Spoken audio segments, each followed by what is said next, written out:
And γεννήσει την παρθενίανε φύλαξας, εν δικοιμήσει των κόσμων ου κατέλειπες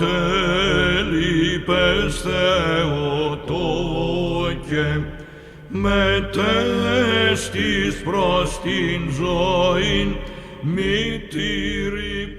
Good evening, everyone. Can everyone hear me? On behalf of Father Timothy and all of us here at Panagias, we're very excited to have all of you join us this evening for our lecture series event. I wanted to quickly thank Dr. Evie Magos, who's chairing this event tonight, and for all the hard work her and her committee have done to plan the speaker, plan the meal, plan everything that is taking place this evening. So I wanted to personally thank her and her committee for all the hard work that they had done. And now it's my distinct honor to introduce our speaker for this evening, Elisa Bielatich. Elisa is actually from Napa Valley, and she attended the UC Berkeley, where she graduated summa cum laude in comparative literature with in English, Spanish, Italian, and Danish. Her and her husband, Marco, live in Texas now, Austin, Texas, right, Elisa? Austin, Texas, where they are raising 5 daughters, which, if you ask me, is probably the most impressive element on her resume. They also have a son who reposed in 2005. They enjoy watching their girls grow into unique young adults and working in the youth ministries at their parish and at Orthodox summer camps. In addition, on her bio, it states that they do CrossFit and love to cook for large crowds. Elisa serves as the Sunday school director at Transfiguration Greek Orthodox Church in Austin. Now, she also does a lot of work with the Ancient Faith Ministries. She has 3 popular podcasts on ancient faith, Raising Saints, Everyday Orthodox, and Tending the Garden of Our Hearts. She has also co-authored several books, Tending the Garden of Our Hearts, Daily Lenten Meditations for Families, and Blueprints for the Little Church, Creating an Orthodox Home. She is the author of Welcoming the Christ Child, Family Readings for the Nativity, Lent, and In God's Hands, A Mother's Journey Through Her Infant's Critical Illness. So we're very honored to have Elisa with us tonight and to share her wisdom and all of her thoughts for us this evening. So we want to welcome her now to the podium. Thank you. Thank you, Father. Thank you. God blessing. There we go. Just make sure that this is on. Good evening. Thank you all for coming tonight. It is so nice to be here, and it's been beautiful to meet some of you and to see this beautiful parish. And I just, I was just telling Father, I've never been anywhere that had a liturgy for the children for Sunday school, and I just think, what an amazing idea and what a beautiful thing. And all of you must be very lucky to be here at this parish. So thank God for that. And so I'm already getting inspired and thinking about things just from coming here and meeting you guys. So thank you very much. As a podcaster and a writer, I get to travel around a little bit, and because I write about raising kids, and it's really about religious education for the most part. Parents will come up and talk to me, and I get letters and emails, and one of the main things that I really see is that I think a lot of parents are very concerned about the idea that our nation is becoming less and less Christian.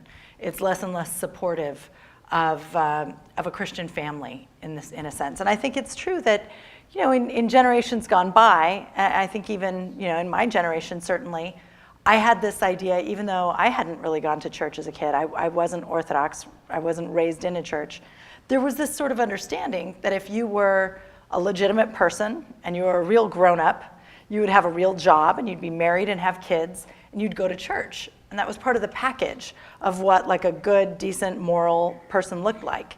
And I think what we're seeing now in our culture is that things are becoming more and more secular. And that piece of being a person who's involved in a church community is really falling away from what's kind of the normal recipe for being a responsible grown-up. And so we're raising kids into a world where, they may or may not want to go to church, and other people may or may not want to go to church, and it's becoming maybe less and less common for people to raise their children in churches. And that's worrisome both for parents who are raising their kids right now, but also for all of us. I think we wonder where the culture's going, and increasingly it feels like sort of a post-Christian outlook on things, that we've been a more Christian nation and that we're becoming less so. There's a recent study by the Pew Center. It's actually a few years old already, so the numbers may actually be worse. But what they had seen was, like 10 years ago, we were at 78% Christian in this nation, 78.4. And now, at the time of the study, which I think is 2012, it had dropped to 70.6. So that's 8% drop, right? That's a lot. That's a lot, that 8% of the population would have been Christian and decided not to be Christian anymore. And what was really interesting to me, because I saw this study and went straight for, they had this graph that showed all the different denominations of Christianity, and Orthodox was on there. And the Orthodox, of people who, as adults, say, I grew up in the Orthodox Church and identified as Orthodox in my childhood. 10 years before, so in 2002, the number wasn't so bad, but at this point now, we're at 53% are still Orthodox, and 47% are not. So that's about half, right? We're just better than half of all Orthodox people being raised in the church and wandering away and saying, it's not for me. And that doesn't count. I mean, there are plenty of people who we all know, and sometimes we are, we go back and forth, but sometimes there are people who will say, no, I'm still Orthodox, but they're maybe not coming to church or they're not involved in the church. So those people are still counted in the "are Orthodox" column. So, this half is a half of people who are saying, I'm not Orthodox, I'm finished with that. So it is interesting. There are things happening in our country that are changing the way that people are thinking about religion. People are thinking that it's less necessary, less important. And our kids are growing up in this world. And I think it's fair to say that in this culture that's coming up in America, this newer culture, things are very fluid, right? Things change a lot. It's not as rooted. It's not rooted in tradition. And so some of the ways that we've always talked to our kids about Orthodoxy, some of the things that you might have heard when you were a kid, the idea that you're Orthodox because we've always been Orthodox. And our family has always been Orthodox because we're Greek or we're Serbian or we're Russian or whatever it is. A lot of that doesn't have the same ring of importance to them that it did to us or to our families before us, because things are changing and they're so aware of how different the culture is. We tell them that all the time, right? Like, when I was a kid, we didn't have a cell phone like that, and I didn't have this. They know that everything's new and everything's been reinvented and changed. And so we're really coming into a culture that's very different. And it can make us, I think, worry about whether our children will be Orthodox, and it can certainly make us worry about where this culture is headed. What's going to be happening in this culture? What's it going to look like? And I think one of the first questions we want to ask ourselves when we think about keeping the kids in the church is, why do we want our kids in the church? What are our motivations? What is our goal? And so sometimes we act like the church is a prison and we're just trying to keep everybody inside it, right? Like, oh, build the fences higher, they'll never get out. That's not how we want people in the church, right? We don't want unhappy people who dislike the church but can't get away from it in the church. That's not what Christ is calling us to. And so I think we really want to think about, in general, what our motivations are with our kids, how we're thinking about our kids, and how much of this anxiety and fear about what the future looks like, how much does that impact the way that we handle our kids? And is that for the better or for the worse, if that makes sense? So I think about, we go to soccer games with our kids, right? My kids right now are 19, 17, 15, 12, and 9. And 2 of my girls play basketball and one played soccer for a long time. And you go to the games and you just sort of find yourself standing there talking to parents, right? And I think in the US today, if you were to say to parents, what do you want for your kids? The kinds of answers that we get are things like, I really want them to be happy. I want them to be happy. I want them to have every opportunity. I want them to fulfill their potential. And when you think about these things, I mean, if my motivation is to make sure that my kid's going to be happy, then I'm in trouble, because I can't guarantee happy, right? I can't guarantee happy for anybody. And so we're in a world where things are going to happen, right? Things are going to go awry. let's say you raise someone to be very happy and to be a good athlete and to be strong and all of these things, and then they get older, and then all of a sudden, their spouse passes away early, or they lose their job, or they're going through really difficult things and really difficult times. And in general, I feel like right now parents in the United States are not thinking about raising their kids to be strong, to be able to handle anything that comes their way.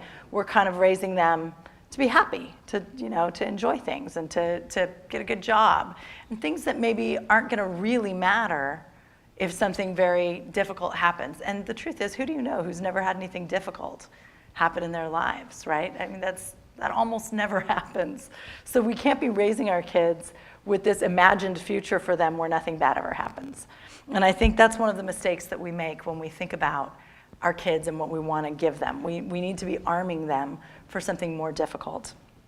And everything in this world is transitory. All of these things, that having a good job is a wonderful thing. But if the economy turns, all of a sudden, it might not be worth much, right? Things happen. Now, I think about this because I grew up, I felt like I had really kind of an easy life. I grew up, I had nice parents and a nice family, and everything was fine. And I met my husband pretty young. I was in college, and he just seemed great, and everything was fine. And we got married, and we had 2 little sweet, healthy girls. And then we moved to Texas. And we moved primarily originally because of financial reasons. We were in California, and it was so expensive there. And we thought, okay, let's try to live in a place where we can afford to have a big family. We moved to Texas, and then we had a daughter who was born with a cleft lip and palate. And she was born in the middle of the night. So I'd had 2 healthy, happy pregnancies. And then with this third one, I didn't even know I was in labor. I had a couple of labor pains, and then suddenly, boom, the kid is born at home, no doctors, not on purpose, no doula, no planning. It was just like, whoa, here she is. And guess what? She has a cleft lip and palate. And we're like, we didn't know that was coming. We had no idea. It didn't show up in the ultrasound. And to tell you the truth, I kind of panicked. And it's funny to me now because years later, I've been through worse things than this now, and she's doing fine. And so, but at the time, I was really traumatized. I really didn't know, where do you find the strength to help this child through whatever she's going to have to go through? Where do you find the strength to keep going? And at the time, so my husband, as you may be able to tell from my last name, is Serbian, Jelitic. He grew up in the Serbian church, so he's Orthodox. And when I first met him, I had not been raised really in any church, but I'd read the Bible, and I was really actually very much a Christian, but totally without a community. We lived out in the middle of nowhere. My dad had a lot of trouble with authority. He didn't want a preacher telling him what to do. So we're just out there in the middle of nowhere, but I really felt like I understood maybe more about God than my husband did. Because when I would ask him, he had no answers for me. He couldn't explain Orthodoxy in any way. All he could say to me was, well, this is the way we do it because this is how it's always been done. Which totally makes sense to Orthodox people. And myself today, that makes sense to me. And that's a legitimate reason for doing something. But to an American kid who's kind of grown up in this secular culture, Americans have very little interest in how things have always been done, right? We're all about figuring out the next new way to do something. I'm going to come up with a better way to do everything. And so he was just always like, no, you don't understand. This is how people were worshiping 1,000 years ago, 1,500 years ago, 2,000 years ago. This is how you did it. And I'm like, well, that's ridiculous. Why are you still doing that? I could not understand it. I couldn't wrap my head around it. But I would ask him other things about Orthodoxy, and he really couldn't articulate much about Orthodoxy. But what I will say to his credit is, and at the time I was not happy about it when I was, 20 and trying to get him to, let's go to some other church. Let's do something else. Maybe let's all be Lutheran. Come on. And he didn't want to do anything like that. And he was like, Orthodoxy is not something I do. Orthodoxy is something I am. I can't not be Orthodox. And there was a little bit of his grandmother would have killed him if he had left the church. That was there a little bit, and that helped. And at the time, I found it so frustrating and ridiculous because it wasn't like an intellectual decision he had come to. It was just some visceral identity that he had. But now I understand it. and I see it, and I just think it's the most beautiful thing in the world. But so he wouldn't consider leaving Orthodoxy. So eventually I had to just figure out either I was going to become Orthodox and marry him, or I was just going to have to go figure something else out. And so I started I went to an OCA church in California, just on my own, went quietly in there. Everything was in English. I heard it through one time and was like, oh, okay, this I could do, right? This is good. Because I hadn't understood the liturgy. He couldn't explain anything to me. I go in, I sort of crossed myself, and I said a prayer. I was like, Lord, if this is okay with you, let me know. Like, if they're crazy, let me know. And God seemed okay with it. So, but I had still that mentality that comes from being an American kid in this culture that is like, I know everything, and I'm going to decide things, right? So I didn't come in here like I should have, which would be grateful, like I do now, grateful that God would reveal to me Orthodoxy. Because, like, you know, they joke, and it's not really a good thing, we should fix this, but we joke that Orthodoxy is like the world's best hidden secret, right? The best kept secret. Because Orthodoxy is so beautiful, but Americans don't even know about it. And what they do know about it doesn't begin to do it justice, right?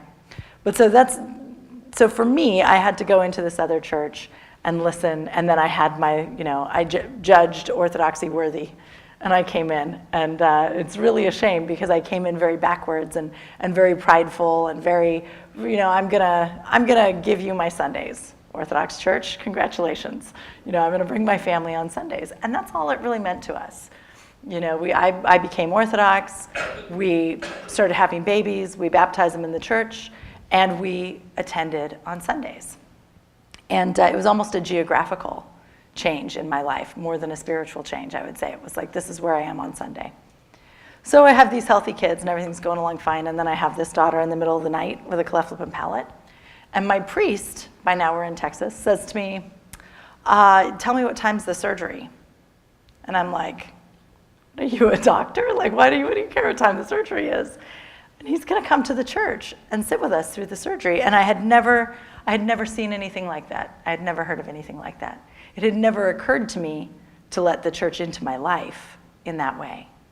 I just went to church on Sunday. So he came to the surgery and he sat and he talked with us through the surgery and made it a little more bearable and prayed with us, and it was very nice. And so we continued like that for a while, and we were taking care of our daughter and learning a lot about all of these different surgeries that she would need. And so then we had our fourth child, who was our son, Luca. And Luca was very healthy and very beautiful and all was well. And I felt silly for all the worrying I had done. What if he has a cleft? And he's mad at me because I knew he was going to have a cleft and I had him anyway, and I had all this crazy things in my head. But he was born very healthy and well. And then about 6 weeks later, on Memorial Day, I laid him down for a nap and he passed away from SIDS. And so it's very shocking, right? It comes out of nowhere. We had no idea that there could be anything wrong with him, and odds are there wasn't anything wrong, and then just quite suddenly he was gone. And so, thank God, I happened to be in this parish with priests who would come and sit at my side during a surgery, and I had allowed them into my life in this way. And literally at the same time, we called 911, and my husband said, I'm gonna call the priest. I'll call Father. And thank God, he had Father's cell phone number on his cell phone, because that's where we were now. We had moved just a little bit into the church, just enough, so that we knew to call him. And he came. And in those very first few hours that were so, you're in shock there at first. And I would just start having these questions and, well, wait a minute, he's not baptized yet. Can he go to heaven? And all of these big questions. And Father was just right there. And he was talking me through it. And he's talking to me about how this is a fallen world. And God did not create it this way. God made everything good. But in this fallen world, we're fragile and things happen. And the truth is, every day we have these structures around us that make it look like everything's stable. Everything's fine. You're gonna be fine. If you have a good job and you change the oil in your car often enough, everything's gonna be fine. Well, that's not real, right? But that's a structure that we have in place that makes us feel better. It helps us sleep at night. But every once in a while, you have these experiences in life that kind of tear that away, and you realize, we're fragile, and we don't really know what's coming. And so, thank God I had Father there with me, because I think that what I have seen in people who are grieving losses like this, and after I lost a child, so then I'm going to support groups and meeting other people who lost children, and what I saw a lot of was people who would get very angry with God. And it's very easy to get angry with God because God's all powerful. And so you figure, well, he could have stopped any of these terrible things from happening and he didn't, so you just get angry with him. But it's not that God's doing these things, right? God doesn't deserve our anger for it, and it doesn't help us because it just makes us spiral into this dark, dark circle and all of this unhappiness. And what I really found was the way that my priest was able to reach out to me and spend time with me and talk to me about sort of what's the right way to think about this? How do I look at this so that I can live with it and so that I can be closer to God? Having him do that with me changed everything. And not only did it mean that instead of turning away from God, I was able to turn toward God, it also meant that I started to really grow in my faith. I started bringing him questions. I would come in, I was like, we're going to have a standing appointment once a week because I have a lot of questions. And at first they were questions about, like, what is heaven? If a baby goes to heaven, does the baby grow up or does the baby stay a baby? Like, I'm just like, all of these questions, right? And so it's kind of like, I sometimes say to people, it's like when you have a kid who loves dinosaurs, whether you like it or not, you become an expert on dinosaurs with them. And if you have a kid who loves like watching pro basketball, you're going to know all the players' names and all the coaches, and you're going to know all kinds of trivia that maybe you didn't even want to know, but it's there. And so like with Helena, I learned all about cleft lip and palate. And then with Luca, I ended up learning a lot about the kingdom of God, the kingdom of heaven, because I was fascinated by it, and I was always asking and always reading. But so in that time, then pretty soon we start going through just all kinds of questions about the faith, and Father's realizing that I believe all kinds of crazy heresies, and he's like, whoever said that to you? Why did you believe that? I don't know, there were just things that occurred to me when I was a little kid reading the Bible alone without any guidance.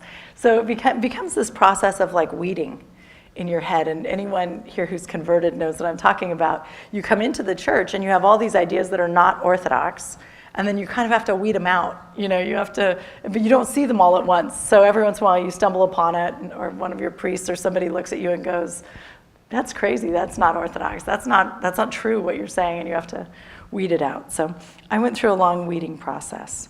But what I've found is that I don't think that I was really prepared for how to handle it when things went wrong in life. Like, where do I turn? What do I do?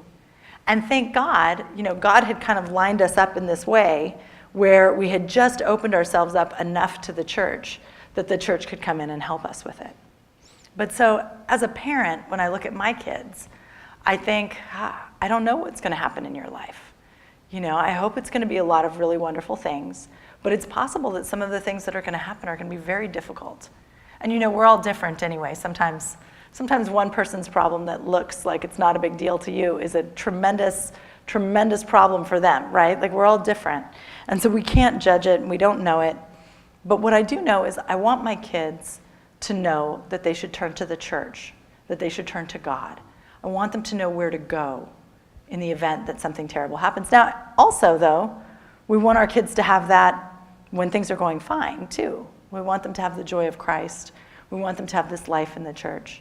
So when we think about our motivations, like what are we trying to give our kids? We want to be careful because it becomes very easy in the day-to-day of life to let church be about like, oh, well, grandma's there, so we're all going to go see Yaya at church, right? Or we're all, it's Sunday school and you're going to go for Sunday school, or we're Orthodox because we've always been Orthodox. All of these things are true, and they're very beautiful, and they're very good. But we really want to think about, am I inspiring the faith in my children?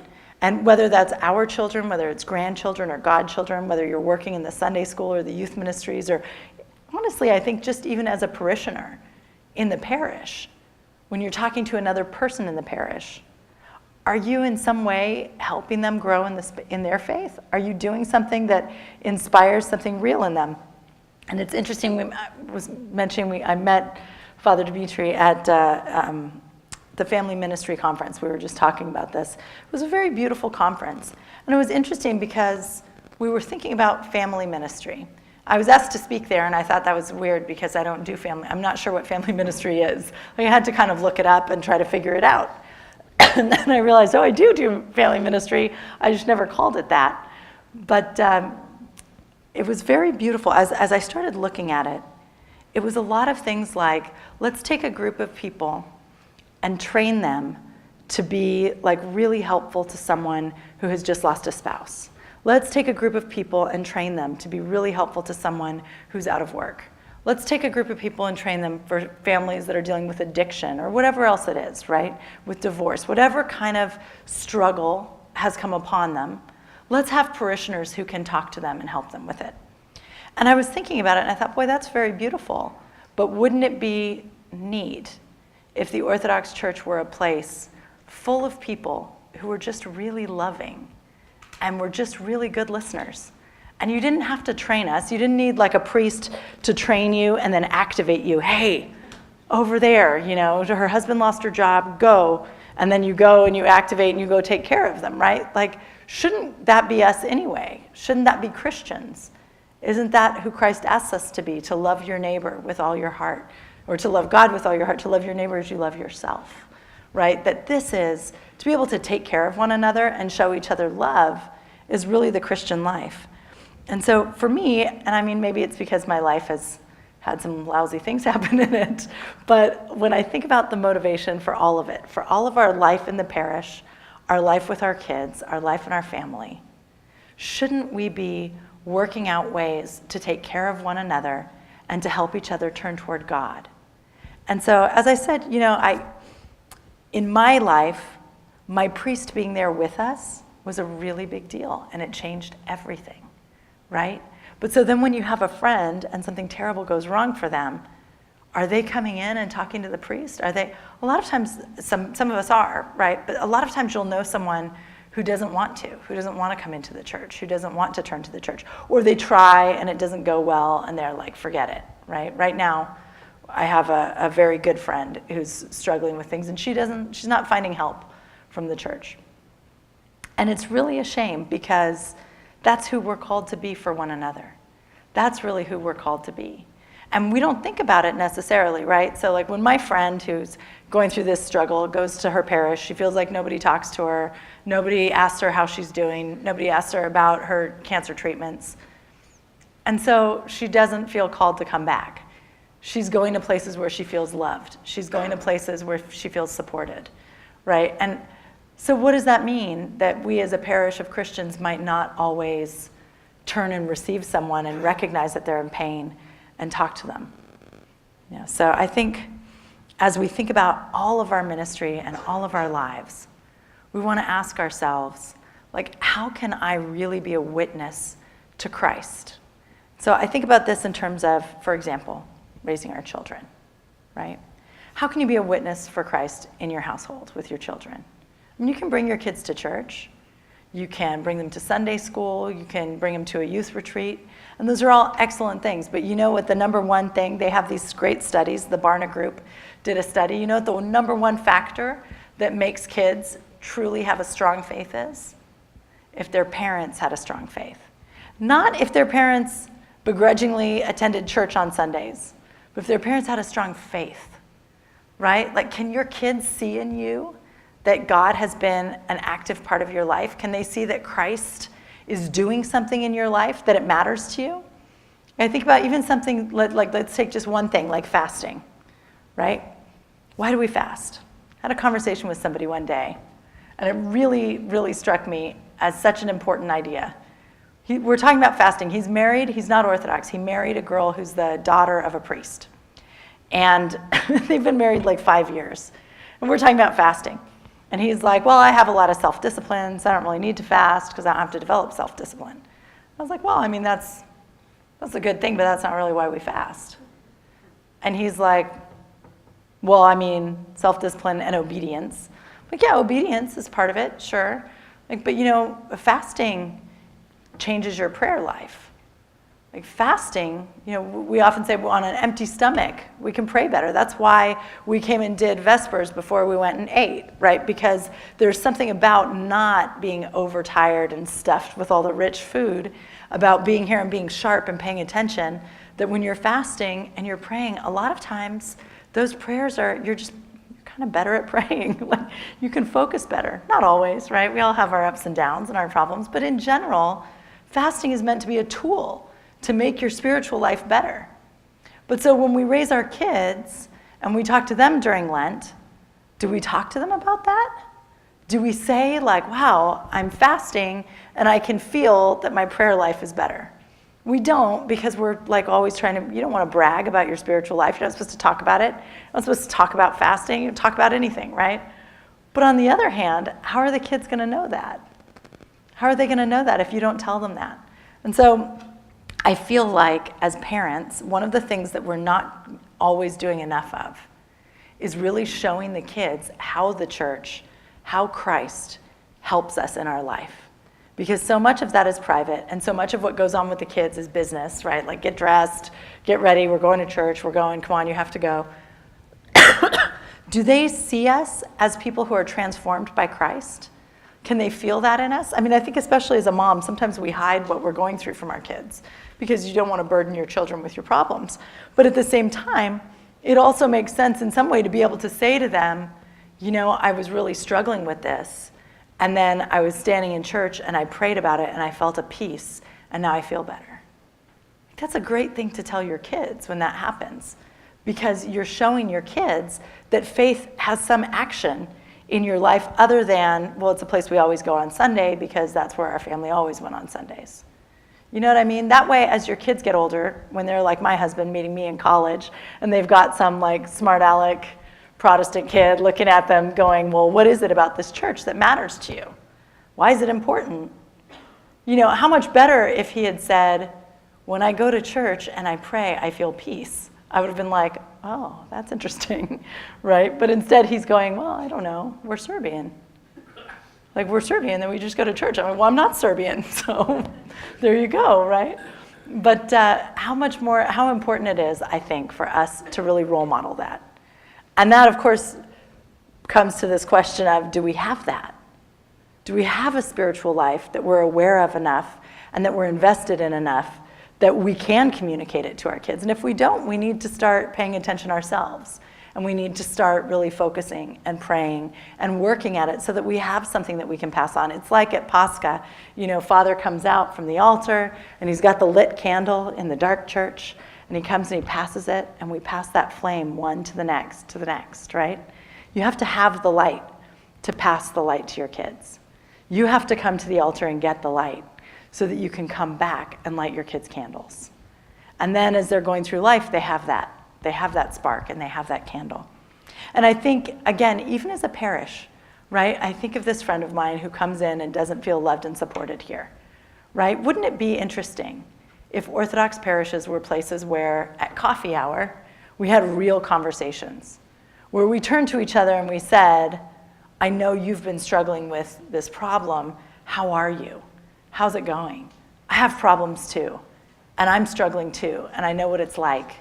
Let's struggle with it together.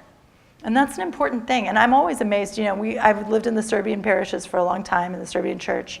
We were in the OCA for a short time. And then we moved to Austin, and we're in a Greek church. And I was very surprised. I've met some of the most wonderful, beautiful Greek women with the most beautiful, deep faith, who will then have an illness and not tell anyone about it because they don't want anybody to know. And I'm like, what are you talking about? Like, we're Christians and we pray for each other, right?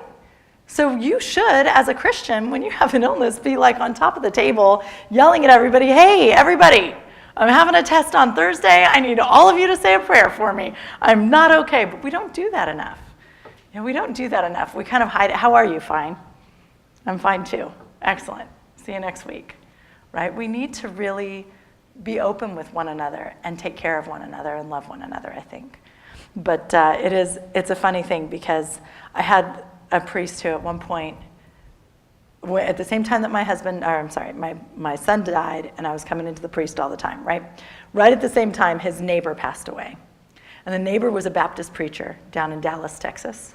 And his wife was a fabulous Dallas woman. Like the Dallas women, they have the perfect makeup and the big hair, and they're just put together like you wouldn't believe.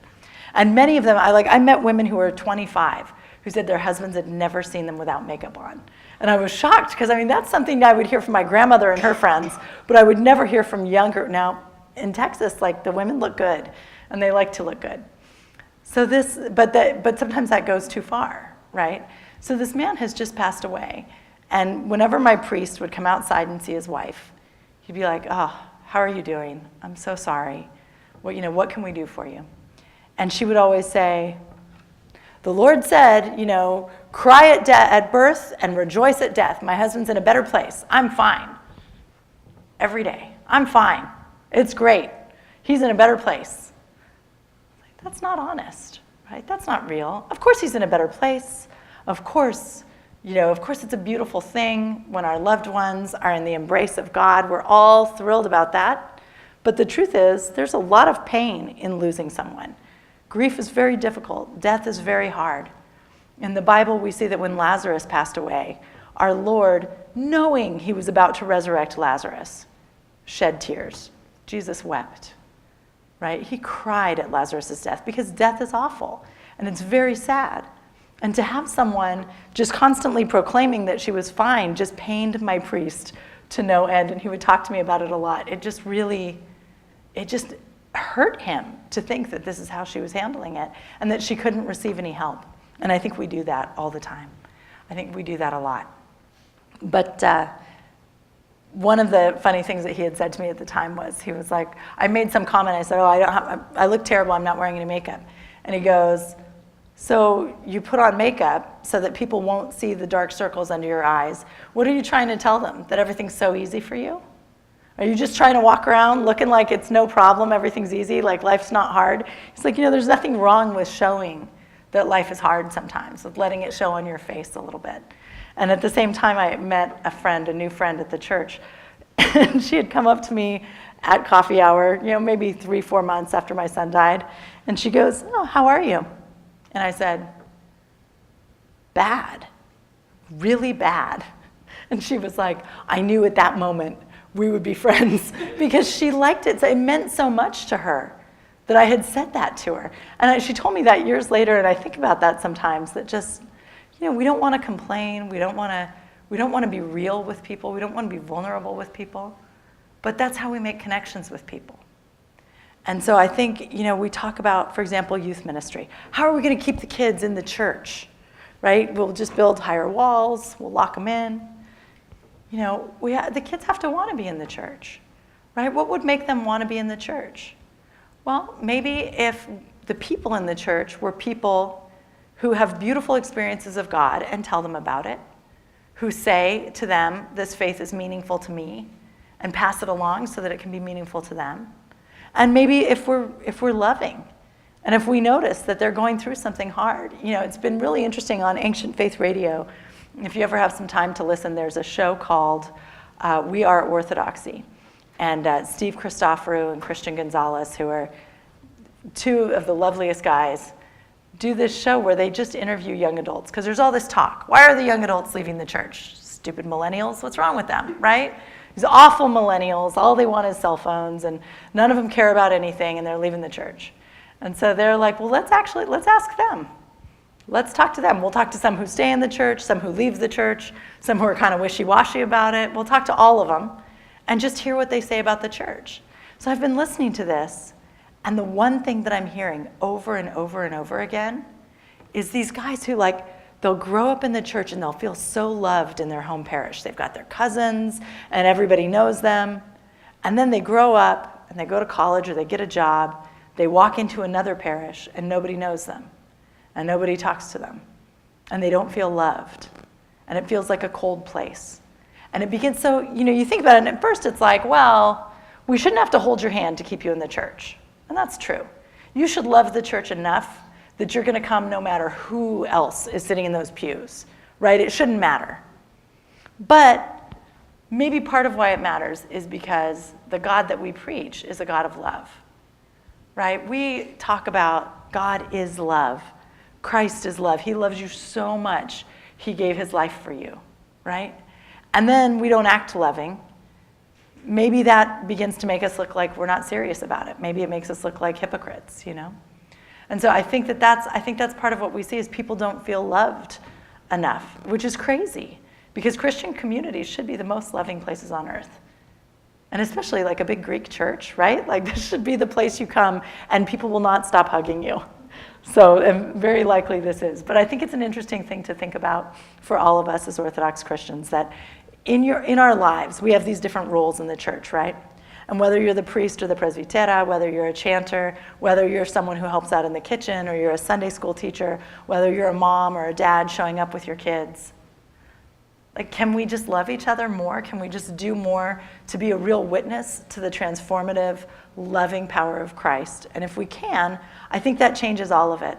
And so, you know, we've spent a lot of time like sitting on these committees and looking at youth programs and which curriculum do you want to use and which of these. And there are some curriculum that are really good and some that are kind of boring. But the truth is that I don't think any of that has anything to do with whether our kids become Christians.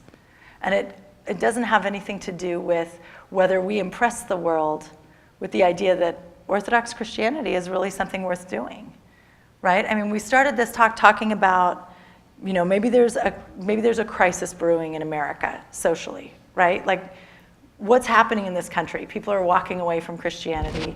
Why do they walk away from it, right? Maybe it's kind of the same thing that they feel like they see hypocrisy in the church. Maybe they don't see love, right? What's the classic line? I would be a Christian if I had seen Christians behave more like Jesus Christ.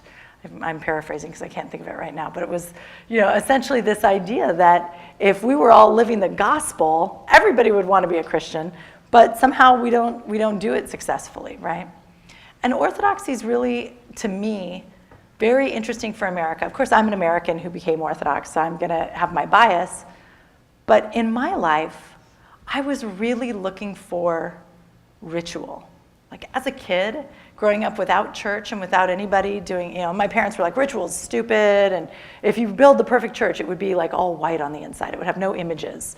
I don't know, it sounds almost Islamic or something, but it was this idea that, like, you know, you're not supposed to make graven images and all this, right? And they're trying really hard to be good Christians, but they've missed the boat on all of these things. And I'll tell you, to dial back, just to go back a little bit, when my son died, I mentioned I was in support groups. You know what Americans do in support groups? They try to come up with rituals that will have some meaning for them.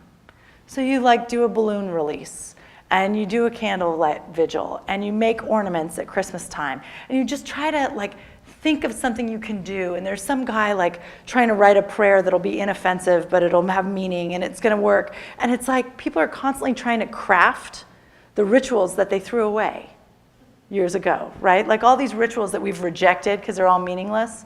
And then here I am, Orthodox, and I can't tell you how much it meant to me as someone not growing up in this faith to have stumbled into it backwards, like not even understanding the magnitude of what I had just walked into.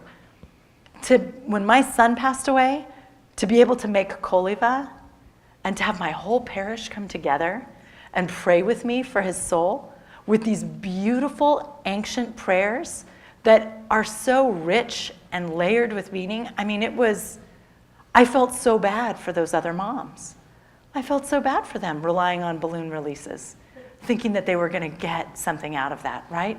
Here we are in the Orthodox Church. We're coming together on the 3rd day, on the 40th day, at the 1 year. Well, in fact, my kids want to have a process, a memorial every year for my son.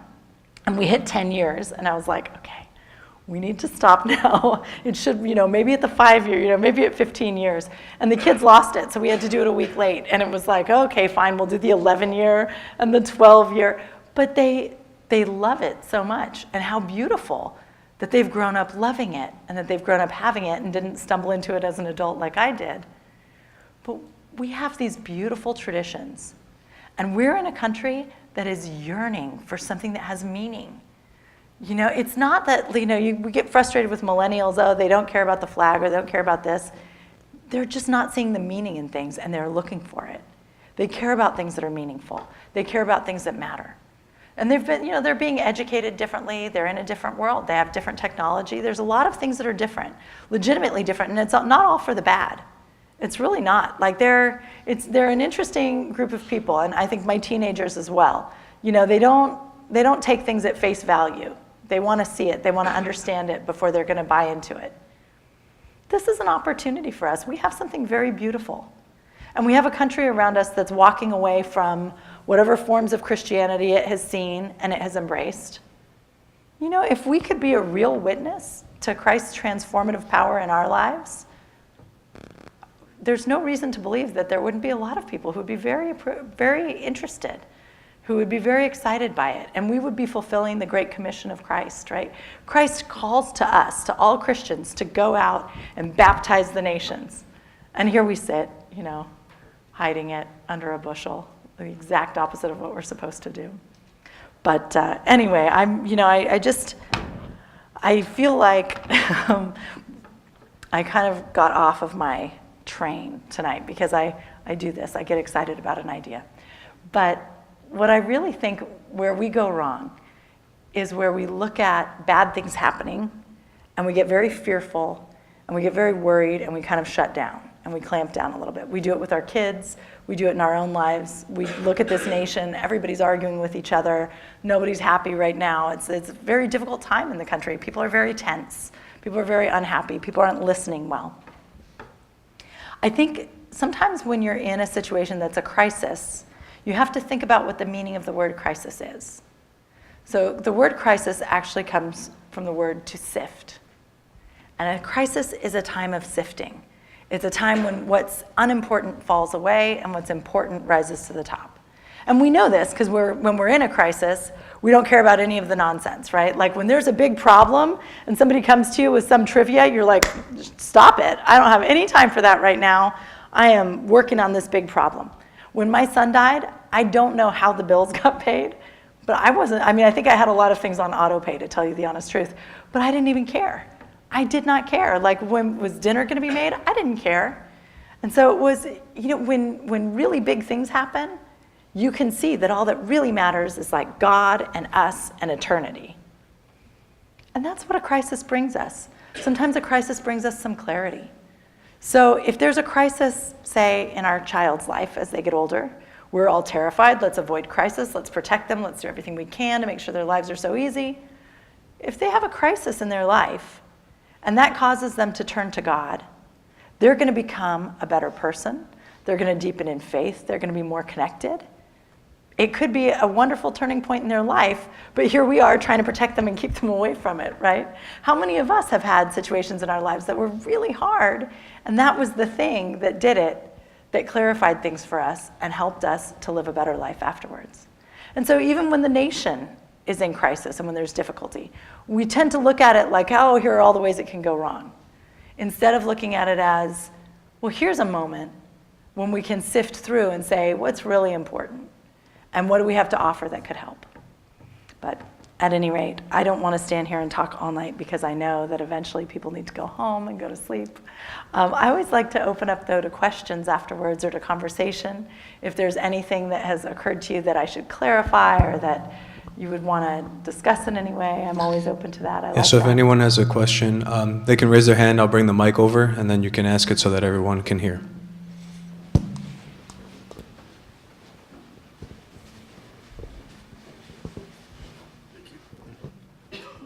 Hello. Oh, goodness.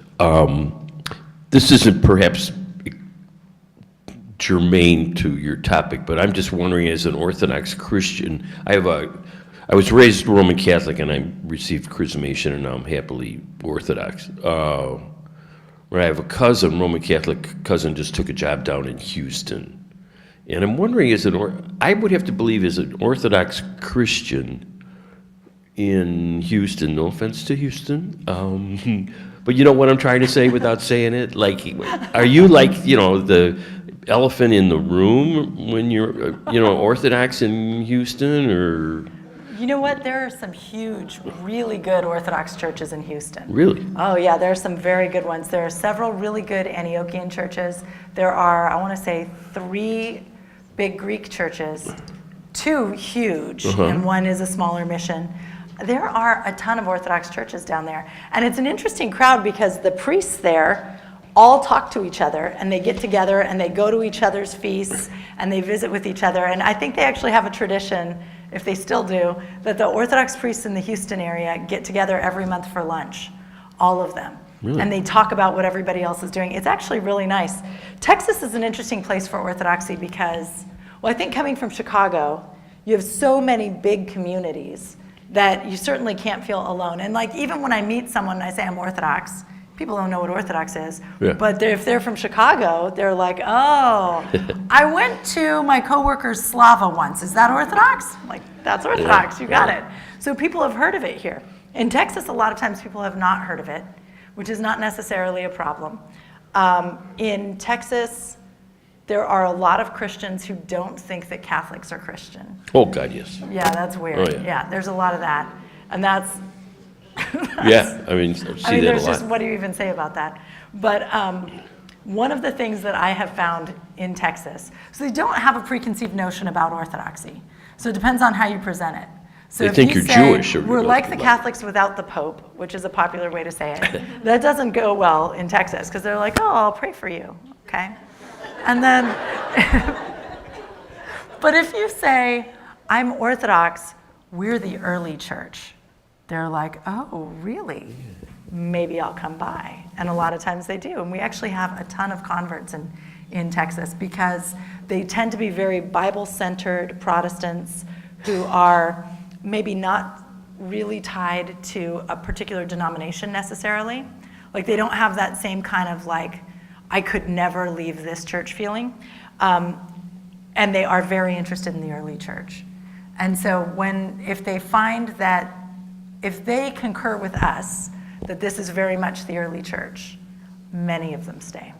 Or at least are very friendly to Orthodoxy. Thank you. So it's kind of neat. I It's kind of find- neat, but I you're get- right, people don't know what it is. I get 2 responses. One is, they look at me and say, you don't look Greek. And I say, well, okay. And then, the other response is they say I'm Orthodox, and they say, you don't look Jewish. Yep. And, you know, but Well, I like when they're trying to figure it out and they're like, do you celebrate Christmas? And you're like, yes, we invented Christmas. You are welcome. Thank you, that was beautiful. Your lecture was, or is. My question is, what did the priest say to you about your son in heaven? Is he going to grow up? Well, it was very interesting because we were talking about it, and of course, ultimately we don't know a lot of these things, right? But I brought him this book that somebody had recommended, and it was in an Orthodox bookstore, so I thought it was Orthodox, and it wasn't. And it was this wild book about all these different things that we knew would be in heaven. But he had sort of an interesting idea, which was that if there's an ideal age for each person, like it might be a different age for each person, that perhaps God lets you attain that age, but it's very hard to know because we have no idea. We can't tell. We get a foretaste, right, but we don't know. But what we do know is that we do eventually have the bodily resurrection. At the second coming, we all have our bodies, and we're all present with one another. And so that is like, there's very little known about that, but there's more known about that, I would say, than about these intervening times in heaven. But, it's interesting. At the second coming, it'll be a bodily resurrection. So we all have bodies.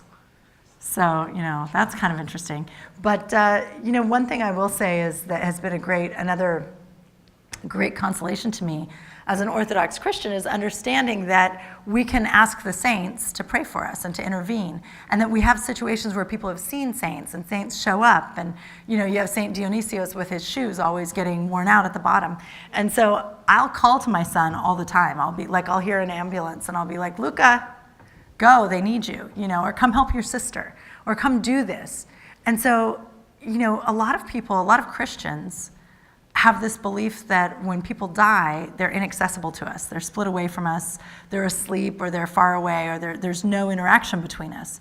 And that's why they would object to us asking saints to intercede. And that's how I was raised. And in fact, my family doesn't even pray for the dead.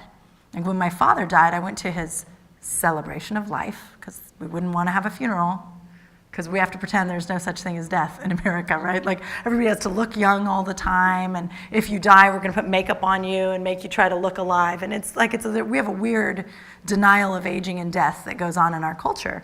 And so when my dad died, they had a celebration of his life, and nobody was supposed to cry, and everybody was supposed to tell happy stories. And they asked me to speak too with my brothers, and I said, I'm not going to tell a story. If I speak, I'm going to say a prayer, and I'll show you what the prayer is in advance. And they said, okay. So I got up and I read just an Orthodox prayer for the dead, like part of just the standard prayers that you would say at night for a dead person. And at the end of the service, they had told all these great stories, and they were hilarious, and it was wonderful. But it was like, when are you going to get to the funeral? But we went through the whole thing, and it was great. And then I got up and I said this prayer, and I had one Catholic friend in the audience who came up to me afterwards, and she was like, thank God you did that, because if you hadn't done that, nobody would have prayed for him. We were here for 2 hours, and we didn't pray for him once. And I was raised believing, believe on the Lord Jesus Christ, and thou shalt be saved, period. So you don't have to do anything else, just believe in Jesus. So if my dad believed in Jesus, and I say to God, please save him, please make sure he's in heaven, that's me doubting God's promise. And that's my lack of faith, and so I should never do that. And so nobody prays for the dead in this country. Like, if you think about it, what a great ministry for the Orthodox. We should just be walking around praying for all of the dead people around this country, because nobody's praying for them. Like, you should go through the obituary every week and just pray for those people. Nobody's doing it. So it's a great consolation. It continues my relationship with Luca, because I know that I can say to him, pray for me, I'm having a hard day. Pray for your dad, pray for your grandmother, pray for that guy who was driving really fast because something terrible is about to happen to him. And I know that he can hear me, and that he can be active in this world in some way. And so it's, in the end, that was more meaningful to me than some of the early questions that I was asking, if that makes sense. And I credit Orthodoxy with that ability to show us that we are still connected, and we're connected in the communion cup, right? Like, when we receive Holy Communion, we come into communion with Christ. And everyone who's died is in communion with, everyone who's a Christian and has died is in communion with Christ. So if your grandfather has passed away and you know that he's in heaven, when you come to receive communion, you're in communion with him. That's why we have to be nice to each other, because we're all in communion together,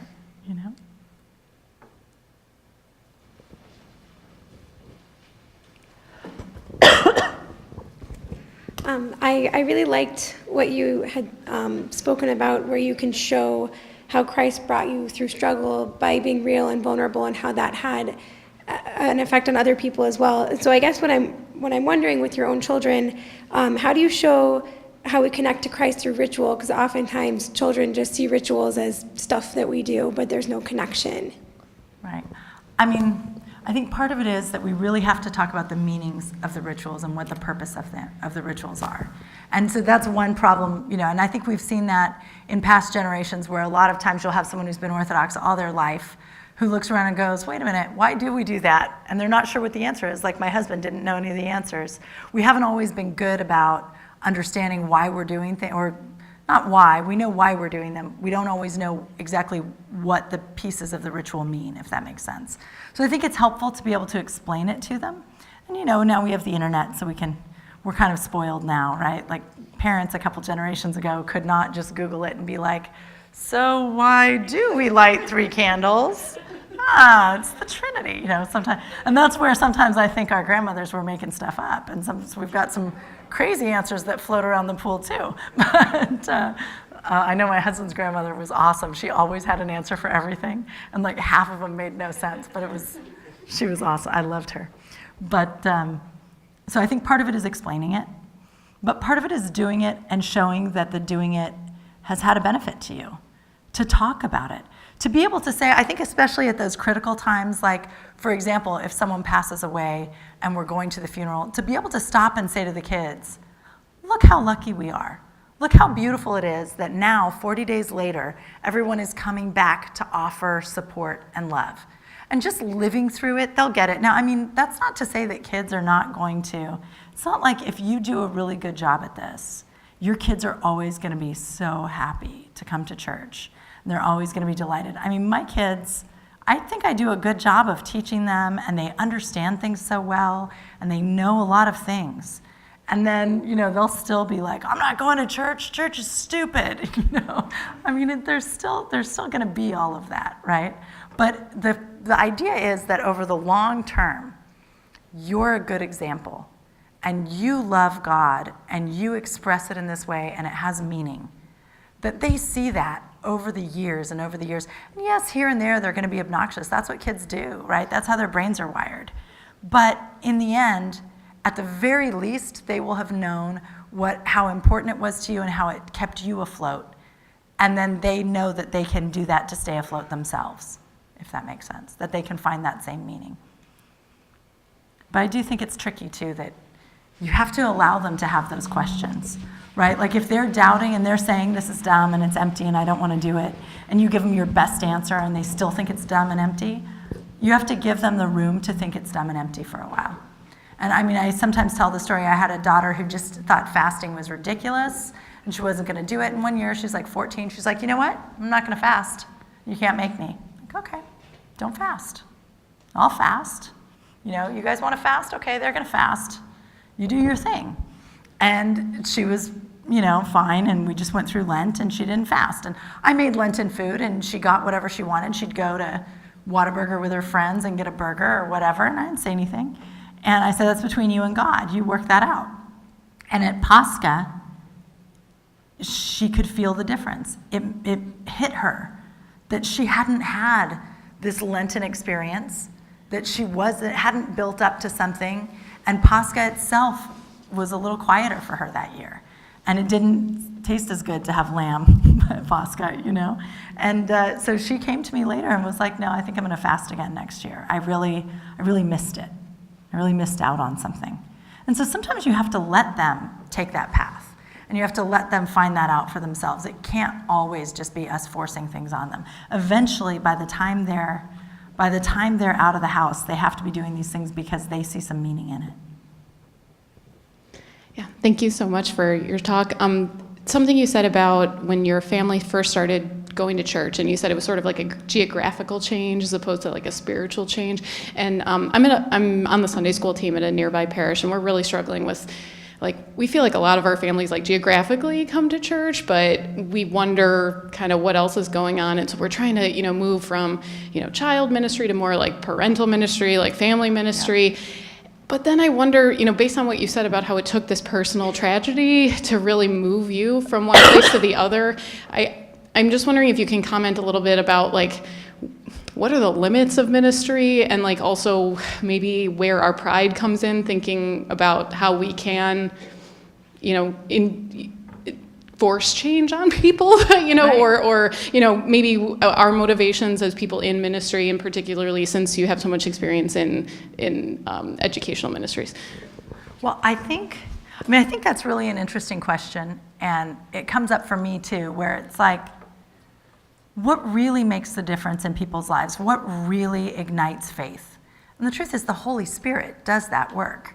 And so you can have someone who was never in the church and who at 80 years old gets struck by the Holy Spirit and comes in and asks to be chrismated. I was just at a parish recently. They had an 82-year-old man, was he was a professor in the university or something, and one of his kids did a paper on iconography. He comes into the church to ask some questions.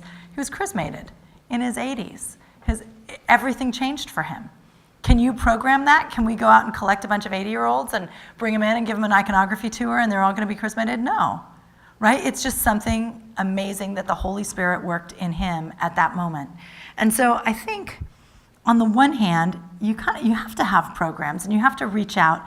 You have to create opportunities where people can come into your parish and be fed, right? And so whether it's someone who's struggling early in their faith or whether it's someone who really doesn't care about it and just happens to show up, you want there to be a place where people can come and be fed. Maybe in that sense it is actually a lot like food, where say you have a ministry to feed people who don't have other access to food and you're handing out food all the time. It's not like one meal is going to fix everything. It's this ongoing feeding that matters. And maybe what really matters is that you're available and that you love them and that they know that you love them and that they're fed in that way. So, I mean, to some extent, it's really the Holy Spirit's job. And I think priests know this very much because, there are all these sayings about like how does it go? When a priest starts a new parish, you start a new parish, the first priest is like doing all the work and he's not getting any of the rewards. And then the second priest is maybe also doing a lot of work, actually, I think, and not seeing the rewards. And then the third priest who comes in, his parish is like big and beautiful and he reaps all the rewards of the other two guys' work. And so there's a sense that you may not get to see the harvest of what you're doing. And we have to be okay with that if we're working in ministry. We have to be fine with that. Or teaching Sunday school. Those kids may not appear to get much out of it. Maybe they seem like they're just there with their friends, whatever, and then they go off, and then you're going to find out, or maybe you'll never hear, that 20 years later they were talking about you and the way that this one talk that you don't remember giving changed everything for them, right? Like there's just no way to know. So in a lot of ways, the ego has to be completely taken out of it. And like parenting, and like anything, it just has to be, I'm just going to invest love in this, and the work is for God, and I'm not going to worry about it. But at the same time, I think you're right, that shifting the focus to family ministry is a good idea. I think that in general, we can do all kinds of things in the Sunday school to teach people, but you can only give them like intellectual information. You can give them data. But what happens in the household, is really the formation of the faith. That's where they see the examples of people who love God and who love them. That's where if they're going to fast or they're going to pray at night and all of these things, that's the parents who can make that happen. That's not something that a Sunday school teacher can make happen. And in many cases, the kids who really don't have a faith life in the house come to the Sunday school and it's almost confusing to them because it's like, what do you mean everybody's doing this? My family's not doing this. So it does make sense, I think, to focus on the parents and to feed the parents, although at the same time to keep the Sunday school and to keep all of the youth ministry as well, and to just try to keep offering it and not worrying too much. I mean, and that's weird because you're also, if you were in education, we would say, okay, you taught reading for 2 years and none of those kids can read. You've done a terrible job, you're fired, we're gonna get someone better, right? In Sunday school or in ministry in the church, you can't measure things in that same way, right? And it can't even be numbers. It can't be like, we had a Goya event and 100 kids came, so we did a great job. If 100 kids came to your Goya event, that's really nice. How many of them had some kind of amazing spiritual reflection or some kind of new connection to God or something? We don't know. And maybe a seed was planted that's gonna sprout 15 years from now, we don't know. So we really can't measure it, and it's not our business to measure it, I think, in some ways. I think in some ways we just offer it and we keep going. It's not to say we don't always try to do the best possible job. So certainly thinking about it, thinking about better ways to do it is important, but it's always an offering. It should be like you give money to the church, you don't like try to tell everybody how to spend it. It's hard to do, right? You give a gift, you try to be like, okay, I'm gonna give you guys this Sunday school lesson or this family retreat, and I'm gonna try not to look at whether it worked or not. Try not to pat myself on the back, because that might ruin it anyway. Ruins all the rewards in heaven. You won't get them if you're patting yourself on the back too much. But I do like the idea of shifting to the parents. So a lot of the stuff that I work on now, when I first started, it wasn't as much so, but a lot of the stuff that I'm working on now is really geared at parents. And like I wrote a book of Nativity Lent meditations and now a book of Pascha, of Great Lent meditations leading up to Pascha. And they're really designed for parents to read to their kids at home. Because I think as parents, like very often we have really good intentions and we just aren't sure what to do or where to go, or we need some ideas. And I think we need more stuff like that. I think we need more people just putting out there like, oh, here's a book to read aloud to your kids, and here's an idea for a cool thing to do on Clean Monday, or whatever it is, that it's helpful when we're helping the parents with it, because it's a big job. It's hard to be that creative all the time. And sometimes it's hard to be confident. You know, as Orthodox people, we grow up and we think we don't know the Bible as well as all of our Protestant neighbors know it. And we're pretty sure that like we're saying it wrong, or if there's not a priest in the room, we're probably gonna interpret everything wrong and teach them the wrong thing. I have friends who are like, well, we never read Bible stories because I know I'm just gonna say it wrong and accidentally teach them the Protestant thing. And it's like, It's the Bible. Like the odds of you accidentally teaching a bunch of heresy that can never be undone are very slim. Like just go for it. But so it's helpful to have Orthodox books that have the Bible story with the Orthodox tradition in it. And increasingly we're getting those things. Thank God. I really appreciated what you said about in the rituals leaving wiggle room if they don't want to do something. I also think that takes a lot of courage from a parent to allow that wiggle room. So my question is about the high schooler and going to church. We hear many wise priests, many wise spiritual Orthodox therapists tell us, to teach, this is just what we do. We don't give an option. Yeah. I think that's true and wise, but even in the most pious Orthodox homes, once the children are in high school and they don't want to go, do we give wiggle room about attending church on Sunday?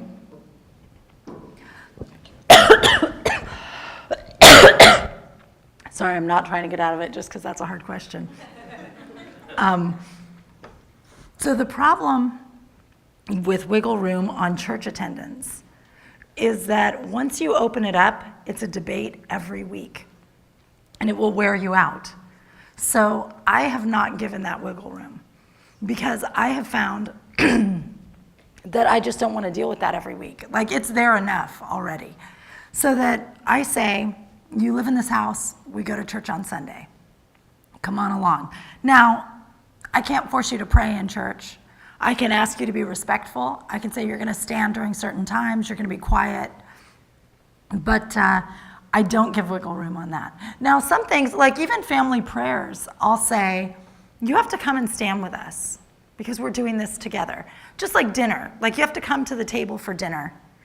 We're going to say a blessing. We're going to eat some food. You really don't want any of this food? Fine. You sit there nicely. You be polite and respectful, and then you can go make yourself something else as long as you clean it up in my kitchen later. But it's kind of the same thing. I think there's a way in which you can't force someone to want to pray. You can't force someone to pray, right? So there is wiggle room. And I think there could be cases, I absolutely believe, there are probably cases where there are teenagers that you have to let maybe not go to church for a little while and then come back later. But I think that's up to parents to figure out. But the truth is, as long as church is automatic and everybody goes on Sunday, now I wouldn't say all church services are automatic. That could be a lot for a kid who's really struggling with the faith. To say you're coming to 3 liturgies this week and there are going to be 2 Vesper services and that could be too much. But to say you're coming to liturgy with us on Sunday every week, period, that makes life a lot easier, honestly. Because I know families who don't come every week, and they are really battling it out. They are, every single week, it's a debate. Are people too tired? Has it been too long a week? It's a lot. I mean, it's endless, and there's always something. And so I think you are better off just sticking to it if you can. Unless there's a kid that you really think you're just going to do some damage forcing it. And that's possible. Teenagers are a mess sometimes. It's really hard. Time for one more question. Hi, I really enjoyed your talk, and you've talked about a lot of beautiful things in the Orthodox Church. I was just curious, what's the one thing that you love most about the church? That is probably different at different times. I mean, does it count if I just say the liturgy? I love the liturgy. You know what I love about Orthodoxy really though? Is that everything makes sense. So I'm a literature person. So I came into this, I loved literature, and what I really found as I was studying in college and graduate school was that what I really enjoyed was the old literature, like medieval stuff, because they would bring in all these Bible references, and then you would take Bible stories that are already so layered and complicated and beautiful, and then layer them with all these other things and juxtapose them with each other, and it was like everything makes sense in Orthodoxy. I had studied the Bible, I had studied literature, I had studied a lot of different things, and coming from where I came from, everything didn't always make sense in Christianity, because It was like pieces of this and pieces of that. And you come into Orthodoxy, and everything makes sense in a very elegant way. And things line up, and there's like these layers of meaning to everything, but they all work together so beautifully. And I think that that's how God works. And I see that in the world. I see that in the universe that God made, that there are these elegant truths that sort of layer with other things, and you see these patterns over and over again. And I see all of these patterns in the scriptures and in our hymnology, in our services, and I love it. I mean, for me personally, that is maybe one of my favorite things about the faith. But I mean, I love Jesus a lot. I like him very much. And I love the liturgy, you know. There are a lot of great things about the faith. Well, thank you again, Lisa, and thank all of you so much for coming. I think everyone would agree that it was a beautiful evening, very spiritually enlightening. And now that we've fed you once and fed your souls as well, there are coffee and sweets in the hall, so we want to feed you again. We're Greeks, we can't help it. So please join us in the hall next door. I know it's getting a little bit late, but at least come grab something before you head to your home. So thank you again, and please join us in the hall.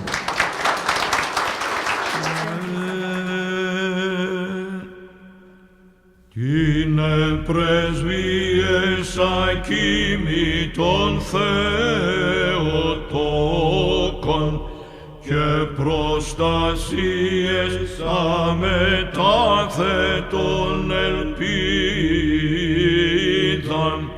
τάφος και νεκρόσεις ου και κράτησεν, ως γαρ ζωής μητέρα προς την ζωήν μετέστησεν, ο μητραν οικήσας,